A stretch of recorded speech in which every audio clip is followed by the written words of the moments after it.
for 40 years. When I was 21, a wee while ago now, I went to sleep one night as usual, and I usually am really aware that I'm dreaming when I sleep. And so I wake up and I have one of those pregnancy dreams where I think just because biologically I was of age, you know, I was having them quite regularly at this point. The only thing is, in my dream, I went to sleep and I just assumed that when I woke up from that sleep, I'd be awake, you know, my 21-year-old self again. But when I woke up, I was still in the dream, and then day by day went by, and it took a while for me to wake up. I lived every single day for 40 years, and I talk about it all in a latest episode of Psychic Ish, so go to this. Later you find out that it never existed or it completely disappears. And I've been wanting to talk about this for a while and really tell this story, because I talked about the phenomenon, but I never told my personal stories, because like I said, I had this happen to me twice, and I was on like the tail end of it happening to like a third person. Like I'm a part of their story, but I wasn't caught in this weird freaky warp of whatever. I have no explanation for what this even is, but the original creator called it card shuffling. So basically places around 3 a.m. in New Orleans, and some people in my comments said that this has happened in other states across the South, where it's like things are just shuffled around. Certain things disappear. Places, you could be in a bar or something, and then you find out that that place has never existed. You can't find it anywhere. And a lot of people are drawn to New Orleans for these paranormal experiences, and specifically the French Quarter. However, surprisingly, that was not my intention. I was just trying to be young and turn it with my homegirl, and we ended up caught in this weird warp of space and time, and I'm not really sure how to explain this. And I tell the full story on the long form content place if you want to see that one, but I'm going to keep it short here. Mind you, neither one of us are drinking because she's driving. When we get there, we park the car, and this was the first time I'd ever seen this feature on the phone where you can set where you parked your car so you can find it again. Because I started to walk away, and she's like, hold on, like, let me set it. So I'm like, oh, that's really cool. Like, she explained it to me. I'm like, that's really dope. And I was like, well, I would have noticed where we were because the building was really specific and there was a cowboy. I'm going to show what the cowboy is. I'm from the country. We're both from the country. So I'm used to seeing this in people's yards. It's not really common to have this like cutout display in like the city and in New Orleans, but I'm familiar with it. So I'm like, oh, I would have noticed this distinct building and the cowboy. I don't know if I can insert a picture. I might, okay, so this is what I mean by the cowboy. This is just like a yard display, and it was propped up against this building. Now, this is just something insignificant that I thought it was just insignificant that I just mentioned. We go, we have a good time. Eventually, my feet start hurting. I'm like, all right, let's go. I want to get in the bed. I want to eat. Like, I just want to go. So the car should not have been far. We start walking, and she's like, for some reason, like it's not even popping up. It's like I didn't even set it. So I'm like, that's really weird. But I remember the street name. I remember the distinct buildings. I remember things. So I'm like, we're gonna find it. Like, don't even trip. So we start walking. Lord, we walked around for hours, looking for the street, looking for the car. The maps aren't making sense. My phone's not making sense. Her phone's not making sense. We're walking around for hours looking for this car. In this one neighborhood, it made no sense. So we've been walking for a while. We're both aggravated, both confused. Like, and mind you, stone cold sober. Stone cold sober. None of this is making sense. So we see the cowboy and the building at the exact same time. I go to say something. Lord. And it's like we had been faked out so many times. I kind of didn't want to say something, and like we still weren't in the right place. Like it made no sense. But Lord, so I see the cowboys like across the street. So I'm like, I know that the car is this way on this street. So I'm like, all right, cool. And I'm about to say something, and Lord, I don't know if she gasped or what, but we look up and we see the cowboy that's still there in the same spot that it had been. He gets up, just the shadow, gets up and starts walking across the street to where we are. So when she kind of like, I felt like she was gonna say something, I just grabbed her hand and I'm like, it's okay. So I'm just like rubbing her hand, and if like, women, we know, even if it's terrifying, somebody has to step up and be like the brave one. So I was being the brave one because I didn't want her to start like freaking out. So I'm holding her hand and I'm just like rubbing her hand. I'm like, it's okay. It's okay. Everything's all right. I'm like, just cross the street with me. So I hold her hand and I take her, and she's like stiff. So he's crossing the street this way. We cross the street that way. As soon as we just kept walking, I'm just like, it's okay. Like, don't, she starts to say something to me. I'm like, don't say anything. And I'm just like rubbing her hand. I'm like, we're good. Like, everything's good. So we go like a little bit away. When we make it to the little building, I turn, bam, the car's right there. We must have approached this little area from every which direction for hours. Never came across the car, never came across the cowboy. I didn't watch it. After he like crossed, I kept my head straight. I'm just like holding her hand. I'm talking to her. I didn't watch it. I don't know. And it wasn't until I told this story, like I uploaded it yesterday on the long form content place. It wasn't until I told that story that I made the connection that possibly us crossing it might have been how we got out of that weird little loop. But it's been years and I hadn't made that connection until yesterday. So I don't really know. And again, this has happened to me again and to somebody else. And then when they kind of like came out of it, I was like at the end of that. But I don't have enough time for those stories. But let me know if you have more of an explanation for this, or if you've experienced something like this and where, especially if you experienced it in New Orleans. I really want to know about it. But yeah, let me know. How does one person have a near-death experience and two people experience it in two different ways? Let's set the scene. It was my third pregnancy. I had already had 2 C-sections. This pregnancy, I want to try to have a vaginal birth, which is called a VBAC. They're very risky because you had already been cut open twice. They run the risk of you rupturing and you and the baby losing too much blood and dying. If you do rupture, there's a 16-minute window before there is mortality. Now, when I'm laboring, I'm feeling something is off. I tell the doctor, I know things look like they're going great, but I have a feeling something is wrong. They're like, no, everything's great. We're looking at your monitors, da da da da da. I'm like, no, I just feel like something is really wrong. I think you guys should take me to the OR now. They're like, no, we would know if something was wrong, whatever. Thank goodness they switched shifts and another doctor came on. It was a black lady with locks. Thank goodness for her, because she came in and she said, they keep saying that you want to go to the OR. Why is that? I said, because I have a feeling that something is really wrong and I need to go now. We go down there and guess what? I am ruptured. She says that within like me being on a table for 20 seconds. Now, when you have a C-section, they give you oxygen. Why you would think I'm awake, I should be able to breathe. No, you need that oxygen. I was not getting enough oxygen and I slowly felt myself slipping away. Now, let me tell you, do not ever have a fear of death, because I used to be so afraid of death prior to this, but because I started dying and I saw what it felt like, it is almost feels so amazing and peaceful that it's hard to resist. But I knew that I needed to be here. For like I had to talk myself back up to get the strength and energy to tap my husband and let him know that something is wrong. I was just like, oxygen. Like, that was the last breath I had in me to be able to get it out. And he's like, she needs oxygen. And they're like, she needs oxygen. Oh my gosh, her numbers are so low. Da, da, da, da, da. But I was like sinking into the death. This video is not sponsored by the Grim Reaper. And I do not recommend anyone try to go for it before it's your time. Now, here's where the story gets juicy. So I bring up almost dying in labor, like during the birth of my son.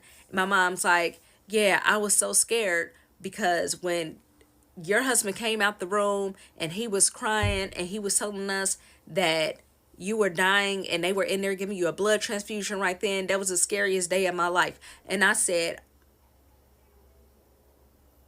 I didn't have to have a blood transfusion. And she's like, yes, you did. And I remember distinctly, it was me, and she's naming the people who were in the waiting room, which were the people that were in the waiting room. And she's like, and he came out and I had to hold him because he was so scared. And I'm like, like he was there with me the whole time. He never left. So now I have to call him and find out. And I'm like, hey, did I have to have a blood transfusion? He's like, no, you didn't have to have a blood transfusion. I was like, well, my mom said that you came out and told her that I was in there getting a blood transfusion. He's like, I never left your side, which I know he never left my side. And yes, I almost died, but we didn't tell my mom that because I would never tell my mom that. She is like already paranoid and scared of something happening to one of her kids anyways. So now the question is, all of you people who have all the answers, because it's a ton of you all, how is it that in my near-death experience, there were like 2 different experiences from different people when in reality I did like come this close to death? So then I even looked up the paperwork from the hospital where it said that not only did I have a rupture, the rupture extended over to a major artery to which I lost a substantial amount of blood. But then also on there, it has a part where it says needed a blood transfusion. No. So riddle me this. I get paid every day. I get paid just to say I get paid. Money coming to me easily, money coming in repeatedly, money coming in and needing me, money coming, it's just money coming, it's just money coming in frequently, money coming in to be with me, money coming in secretly. So what happened was I bought 2 water bottles like this. I have a little basket. I put both of the water bottles in. They were ice cold, like right out of the fridge. I opened it up and I started chugging it. Put the cap back on, set it back into my stroller, wiped my mouth because I had hella water dripping off my chin. And I'm here with like my mom and my kids, my husband, and my daughter comes out and she's like, you guys didn't pay for my stuff. So everyone starts freaking out, like, you know, she's having like a whole little fit. I go to take another drink. I reach to grab my water and I notice that it's full still. So I grab the other water and I notice that it's full. So I'm thinking maybe the pressure from like the heat and it being open, maybe it kind of like suctioned back up and looked full. So I start trying to twist the caps open. They're both fucking sealed. I'm in absolute disbelief, so I'm thinking maybe my husband bought the same water and he took mine because it was opened already and he was just gonna like share with me. I don't like sharing drinks and I'm hella frustrated with him. So when he came out the store, I was like, give me back my water, fool. Don't be drinking all my water like that. He was like, I don't even have a water. Like, I got a candy bar. I'm like, dude, what the fuck?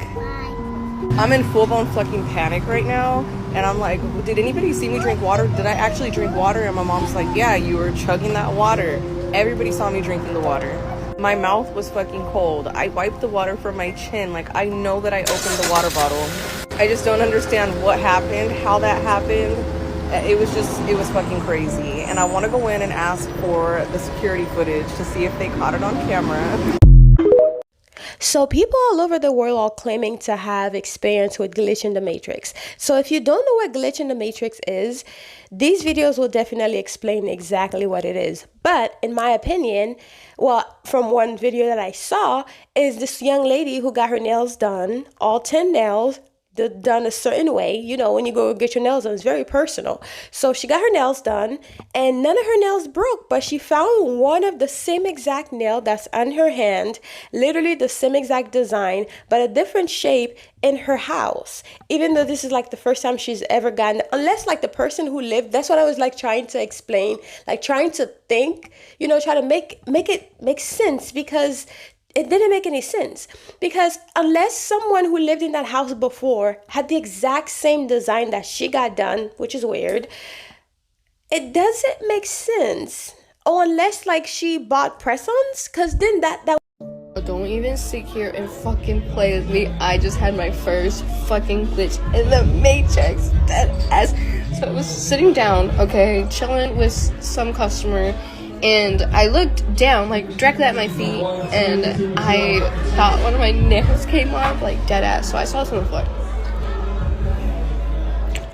Right? So I'm like, oh, fuck, one of my nails came off. So I look at my hands.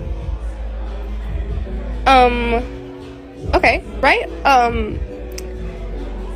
That's my nail. That's what none of these bitches are off. Excuse me? No.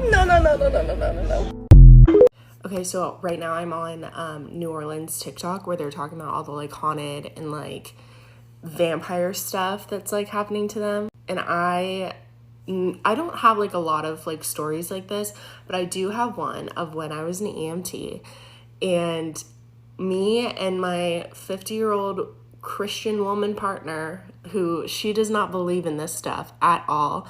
We were taking this patient that was on a 5150 that was being extended. And so we took her to like a longer stay home, which I've never seen like a home like this in LA before. But it was basically like this wood house in Atwater Village. And the moment you pull up, it just looks like this wooden Victorian situation, like something you would see in a movie. Like if you've ever seen that movie Monster House as a kid, like that's what it looked like. And the vibes were just like not right as soon as you got out. But I was like, you know, whatever.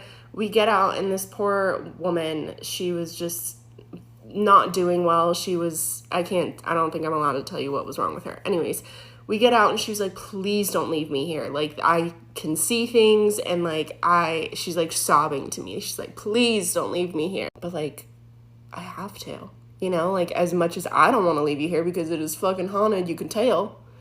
What am I supposed to do? I'd be kidnapping you. Anyways, we get inside. We can barely get her freaking gurney in there. And we're taking her up to the room. The whole time she's just sobbing, this poor girl. And my partner just kind of attributed that to that obviously she didn't want to be in another mental health institution. But so we took her there. They did her vitals. They took her to the room and whatever. We were all done. We get in this elevator. And I'm like nervous laughing just thinking about it. We like condense our little gurney and we close the elevator, and it says 3, 2, 1, and those are the only buttons.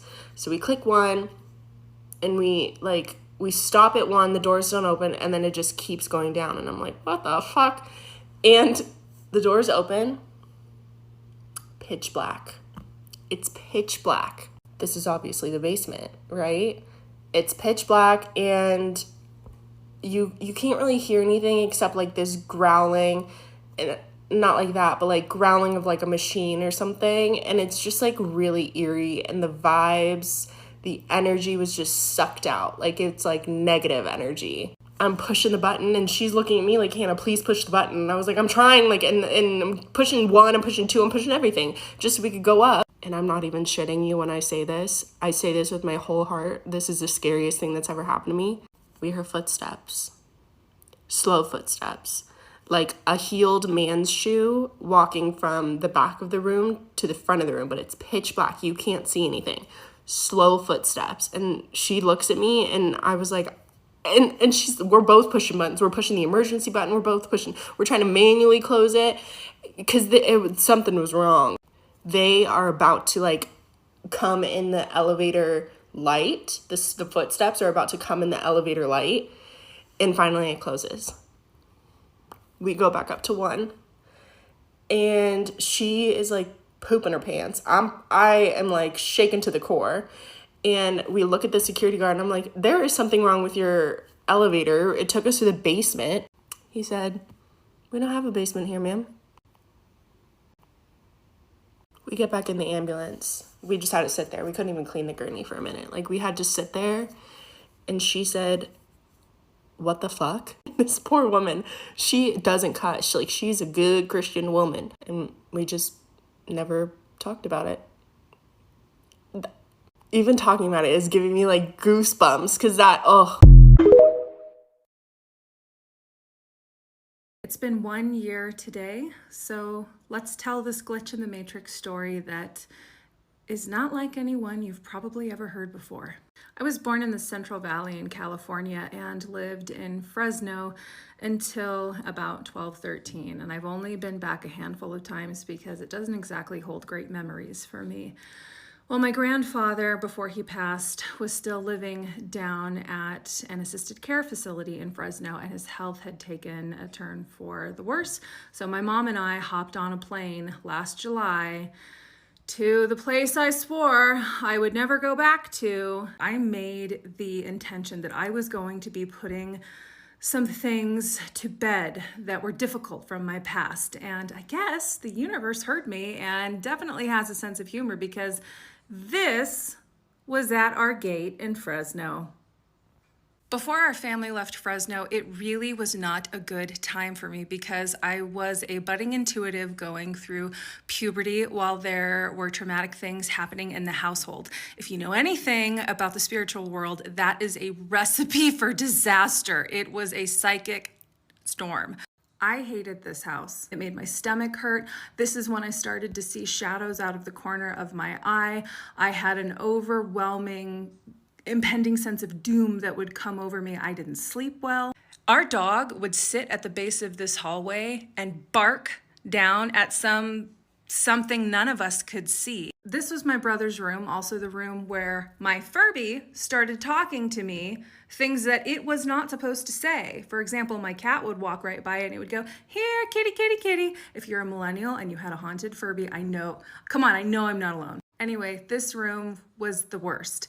This was my room. My bed was right here. And it was, of course, the worst room in the house. It was freezing cold. I had electronics that would go haywire. I had a VCR that would turn on and off. It would push out the VHS tapes just for no reason. I had lamps that would turn on and off by themselves. It was freaky, and I just hated that house. I had horrific nightmares in that room. Also at that time, I was in 5th, 6th grade, and I happened to find 2 other little gifted weirdos who had some of the same abilities I did. For example, this is when I accidentally remote viewed for the first time, but that's another story for another occasion. Suffice it to say, your girl was wide open and had no idea what was happening. Again, this is in the past. We're talking 1998, 1999. So let's fast forward. It's 2023, last summer. I'm walking around, my mom's hanging out in the car, there's nobody on campus, school's out, and I'm just trying to take a deep breath and let some things go that have been following me around for a long time. And I'm talking traumatic memories. I round a corner, 35 years old, right? Last summer. And I look down this hallway and I remember that there was a modular unit, almost like an old single wide, that used to be used for kids for an after school like babysitting program. When the bell rang and classes were done for the day, we'd go hang out and wait for our mom to pick us up. I was struck by a memory of being 11 years old, my mom being gorgeous in her 30s, coming to pick up my brother and I. We scrambled and got our little backpacks.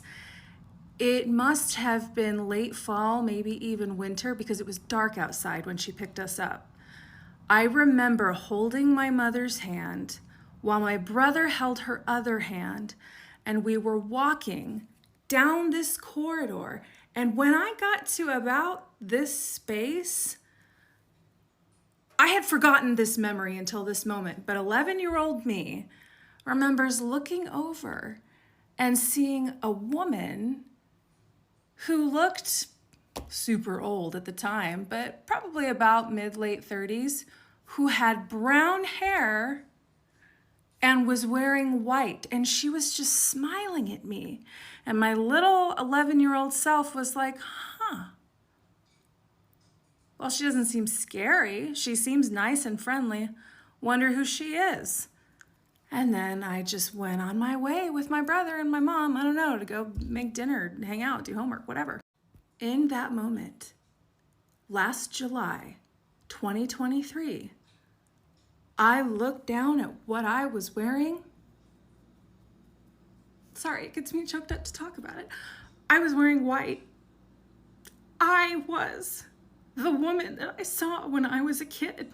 It's not that it scares me or that that's the big deal. It's because of what happened next. So at this moment, I'm like, okay, guys, I know I said I wanted to have some healing experiences, but this is pretty crazy. And I had this feeling that you need to follow those two little kids and that young mom in whatever timeline they're in. You need to follow them home back to that house. So I got in the car and I said, Mom, we have to go back to the house. And she said, what happened? Is everything okay? And I said, yeah, everything's okay, but we gotta go. And sorry, I'm getting red just talking about it. We parked in front of this house. That was my bedroom. And I heard this instruction, call back now. That little girl, that young part of you that was left in this house, that never got to grow up, that stayed there, and reintegrate that piece of you that was lost. My dog doesn't like it when I get upset. Call back that piece of you that was lost to the shadow. And it's time to reintegrate all of the pieces of you that were lost. So I sat there for a minute and I called her home. So if you've ever seen a mysterious figure that you couldn't quite make sense of, that seemed inviting and kind, but never really figured it out, maybe it was you. And maybe the lesson is that the one who was supposed to save us all these years is us. Guys, this girl keeps repeating the same thing over and over. She's going to get out of her car. Watch her. She's done this 3 times. She's going to get out of her car. She's going to walk around the front. She's going to go get in the passenger side. All right, watch her. This is super creepy. I don't know if it's like a glitch or what. Now she's going to get out and she's going to walk around the back of the car. Okay? She's going to walk around the back of the car and then she's going to get in. She's done this 3 times. She does it every 10 minutes. I'm just sitting in the parking lot. Now she's going to look to the right, and then she's going to go. Now, whenever she leaves, she's going to go over here, and then she's going to take a right and leave out of the parking lot. Like the first 2 times, what is going on? Now she's going to go, and she's going to go to the highway over there. She goes out to the highway over there, takes a right, and then heads back. If you've never experienced a glitch in the matrix, this is probably not the video for you, so just continue scrolling because you're going to think that I'm crazy. If you have experienced it, I want to know if anyone has experienced anything similar to this, especially from a young age. So I've had multiple glitches throughout my life, especially now that I've gotten older, I can understand what's happening. But this is, I want to talk about the very first one.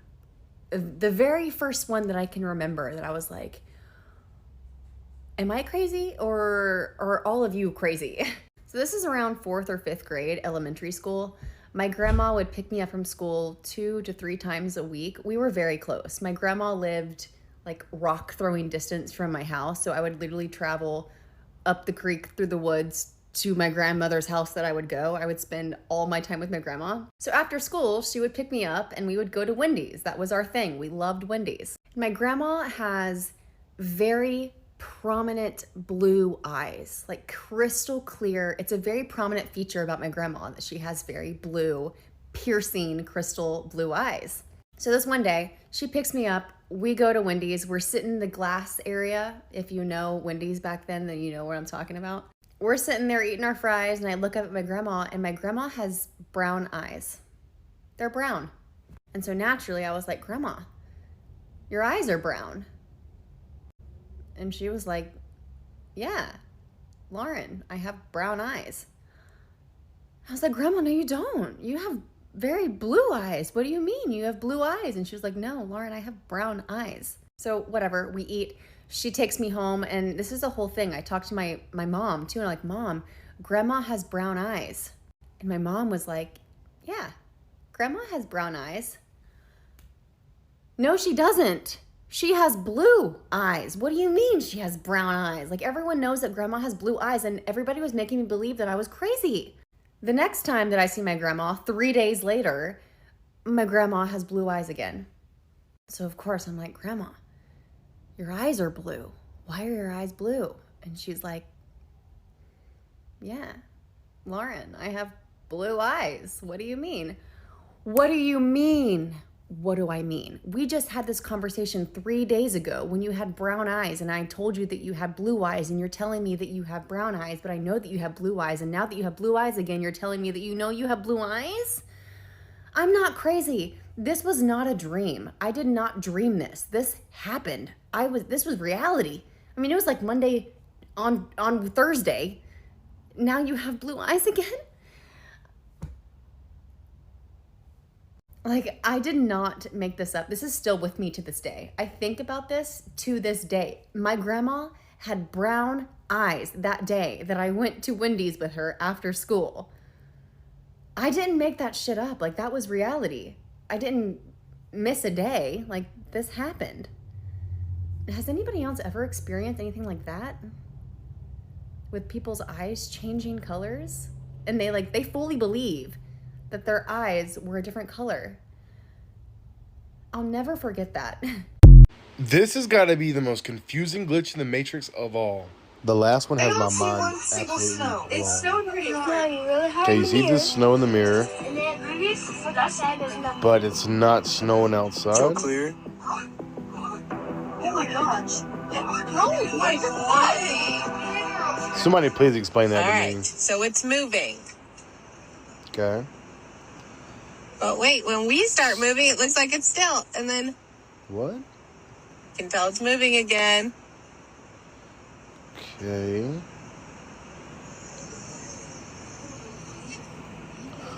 I don't know if anybody can explain that. Crazy.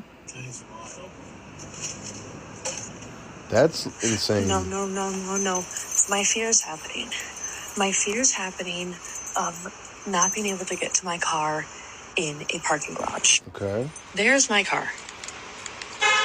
Yep. Okay. If I go down that way, that brings me down. So I'm walking up. But when I round the corner, nothing. What? So now I'm coming back down. I'm so confused. I know I'm on level 3. This one's only but for a like, week, y'all. why? Why can't I get right there? I'm gonna have to freaking hop the barrier. I saw another ghost TikTok on this once, and this was the same thing. And it was like an obstacle course. Why? That's a glitch if I've ever seen one. Help me. The sky just glitched in front of hundreds of people, and they got it all on camera. This is insane. Have you ever seen the sky do anything like this? Something's not adding up. Thanks for watching. As always, stay weird.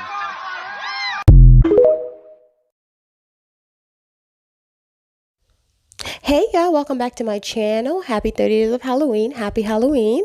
I am your host, Jenny. I hope you're ready for this Halloween month. So first of all, I did not decorate for Halloween because I'm moving. So there's no point of decorating when you're breaking things down. You know what I mean? So no decorating for me, but I will be here for you every single day with a spooky, scary video, scary story. So this is our first episode. I hope you're ready. Episode. My Invisaligns are in. So this is our first episode. So I hope you're ready, and I will see you at the end of the video. Bye.